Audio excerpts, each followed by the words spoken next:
ராமு, லதா மற்றும் அவர்களின் 2 குழந்தைகள் கார்த்திக், மீனா. இவர்கள் ஒரு சிறிய சந்தோஷமான குடும்பம்.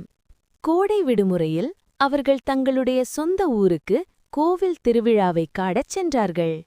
ஊர் முழுவதும் விளக்குகள், தோரணங்கள், மங்கள இசை ஆகியவற்றால் அலங்கரிக்கப்பட்டிருந்தது. கோவில் முன்பு பெரிய திருவிழா கூட்டம். குழந்தைகள் பட்டாசு சத்தத்தைக் கேட்டு மகிழ்ந்தனர். அங்கிருந்த பூங்காவில் சக்கரவாட்டம், குதிரை சவாரி போன்ற விளையாட்டுகளில் விளையாடினர். லதா அம்மா பிரசாதமாக கிடைத்த சர்க்கரை பொங்கலும் சுண்டலும் குழந்தைகளுக்கு கொடுத்தார். ராமு அப்பா அவர்களை கையில் பிடித்து தேர் ஊர்வலத்தைக் காணச் சென்றார். பெரிய தேர் மெதுவாக நகர மக்கள் கோபாலா கோபாலா என்று முழக்கமிட்டனர்.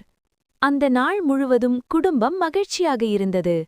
திருவிழா அவர்கள் மனதில் இனிய நினைவாக பதிந்தது.